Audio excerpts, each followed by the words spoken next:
see the circle spinning. Hi, everybody. This is not easy, but I'm so glad that you decided to come. If you decided to come, I could be talking to nobody, and that's fine too. I mean, practice is always good. Anyway, welcome to Black History Month 2019. I have a really awesome person that I want to share with you guys and some really interesting information. So I hope you like it. My teleprompter situation is going to be a little interesting. Actually, I'm just going to read from the paper. I mean, it's okay for you guys to know. You don't think I remember all of this stuff, do you? So here we go. When you think of the richest man, the richest person nowadays, you probably think of Oprah Winfrey at $2.6 billion, Larry Page at $50.8 billion, Mark Zuckerberg at $61.7 billion, Carlos Slim. Don't know who that is. If you know, please comment because I've got no clue who that is. I don't even know who that is. But anyway, he's worth $64.2 billion. I feel like I should know who he is, but I don't know who he is. Well, I'm about to kick some history that you're not really going to find in any modern day history books, and you won't be taught this in school. Your kids won't be taught this in school. So that's why I thought it was really important to bring this to you. I bring to you the great Mansa Musa. Have you ever heard of him? He's a pretty interesting character. He was not only the richest person in Mali, but in all of history. There's nobody throughout all of time that has been as rich as he was. I'll tell you his net worth in a little bit, but suffice it to say for now that it was more than all those other folks put together.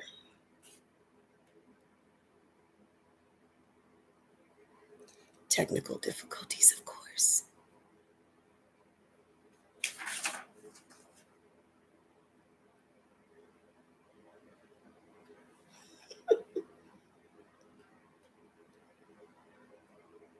Okay, I'll just keep going. He was richer than Augustus Caesar and Cleopatra. He ascended to the throne in 1312 during the Middle Ages when Europe was undergoing a lack of resources, extreme unrest, civil wars, and famine. This was just before the time period of the Black Plague, or they also called it the Black Death, which was happening in Europe. But Black folk in North Africa, they were having a completely different civilized experience, I tell you that much. The ninth ruler of the Empire of Mali had gone on discovery tour and left Mansa Musa in charge as sort of a vice president of sorts. When Ababakari Keita never returned, Mansa Musa was defaulted into kingship. Under his care, North Africa became a bustling Mecca, benefiting from commerce from its natural reserves of both salt and gold.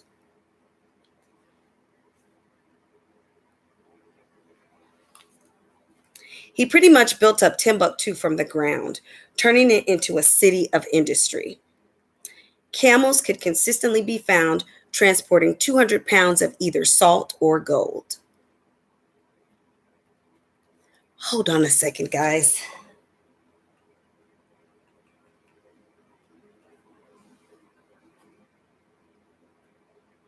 There he is. Well, still can't see him anyway, huh? Let's see. Now do you see why I need a technical person to do all this? I'm a creative person. I am not a technical person.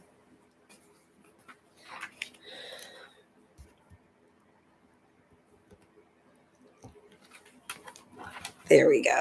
I'm going to have to do it like that. Wasn't it cool? I'm just going to have to do it that way because apparently I'm just not very technical at all.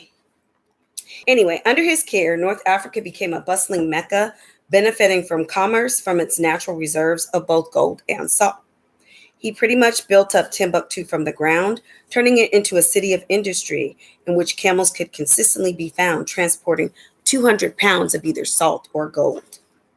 Most notably, Mansa Musa built his society around the importance of education. It was so important to him and his citizens that universities and mosques constructed during his rule are still standing in Timbuktu. His University of Sankore was constructed in Timbuktu and attracted scholars from various parts of the world. He even built libraries. Okay, I'm going to try to say this. I think it's Jean-Bert. No, Jean-Bert. I cannot say it. Anyway, he built a mosque that remained active for more than 500 years, and it's still standing today.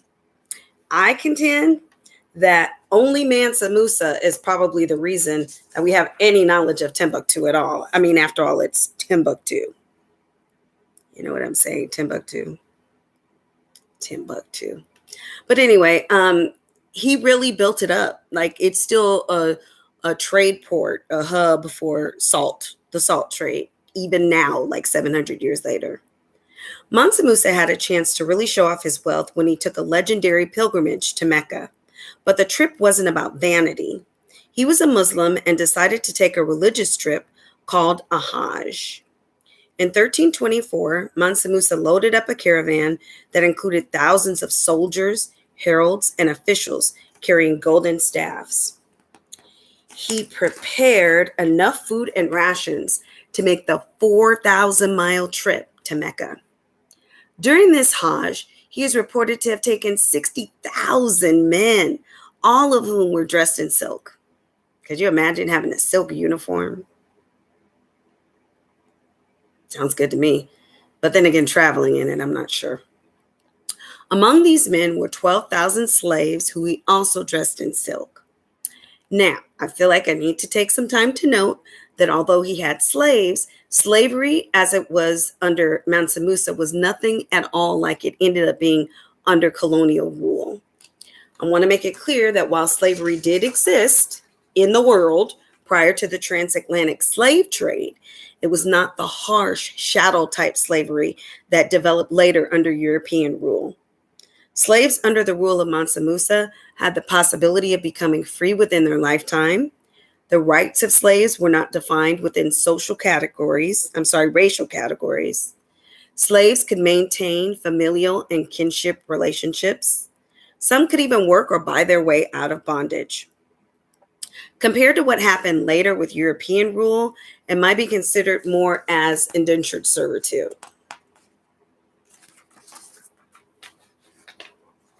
You know I'm going to redo this video, right? I got one person watching, and that's fine, but I'm still going to redo it because I'm a perfectionist. Do you know any perfectionists? Well, whoever you are, that one person watching, this is for you. Okay, this is for you. Let me see if I can get it to advance. There we go. There's another picture of him. Looks pretty. What happened? Like, are you serious?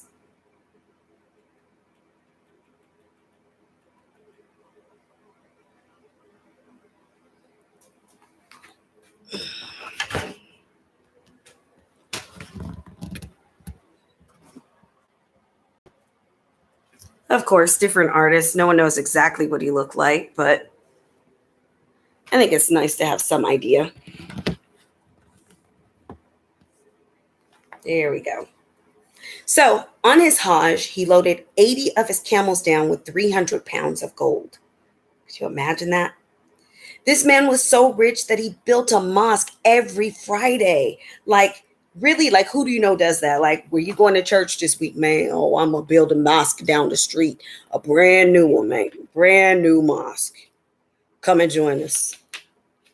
Like, who does that? Talk about Friday. Really? Like, right? During his reign, Mali was the largest producer of gold in the world. His is the only example in history of one man directly controlling the price of gold in the Mediterranean. Under Mansa Musa, the Empire of Mali spanned some 2,000 miles. It stretched from Lake Chad to the Atlantic Ocean. Included were present-day Guinea, Senegal, Gambia, Niger, Burkina Faso, Chad, Mauritania, and of course, Mali. He did all this in less than 25 years, using minimal force. So it's actually quite a feat because most people wanted to join his empire because of the high quality of life he afforded his citizens. Don't get it twisted. if he needed to, he had a well-equipped military armed with tens of thousands of soldiers. Now I wanted to show you this. Italian cartographers created a map with him on it, holding a gold coin, which they embossed with gold foil. We cannot even conceive of his wealth. Just to bring it back to a bit of reality, his net worth would be 7 times that of today's Bill Gates. Let me let you see that up close.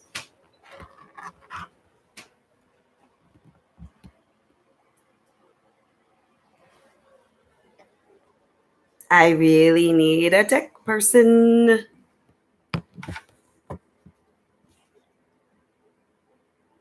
There we go. In the end, he lost a great deal of his wealth from donations, giving to the needy, supporting businesses and vendors along the way during his travels. He would just give gold to people in the streets.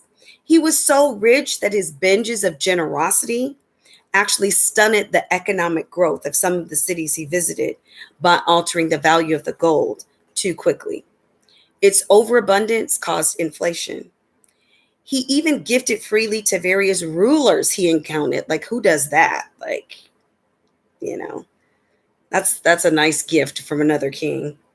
I actually wonder if the very concept of philanthropy probably came from Mansa Musa. I love this quote from University of Michigan professor Rudolph Ware, in which he says, "This is the richest guy anyone has ever seen." Last example. He had even Rockefeller beat by $100 billion. So you want to know his net worth? Mansa Musa's net worth was more than $400 billion. Wow. Okay, so here's what I want to know. Now that I've gone through all of that, and for the one, maybe 2 people that have watched this, I want to know who's going to make the next movie about Mansa Musa. I mean, one of us has to do it. Maybe we can all work together on it. But don't you think that he deserves a movie? Like, this is great. This is some amazing knowledge. Together we can get it done because there needs to be a movie about him, don't you think? I incite you or anybody else you know with a creative passion to drop a post down below. I love you guys. Thank you for supporting me. This is such a rocky ride, but I'm just holding on. It's got its fun parts. And right now, my fun part is that one person that's watching me right now. Do me a favor, will you? Please like the video. Please subscribe. And I just want you to know I appreciate you. I hope you enjoyed this information. It's all true. You can look it up. I did 2, 3, 4, 5, 6, 7, 8, 9, 10 times. A lot of times. It's all true. And it's simply amazing. Anyway, have a great life. Make it a great one. Bye.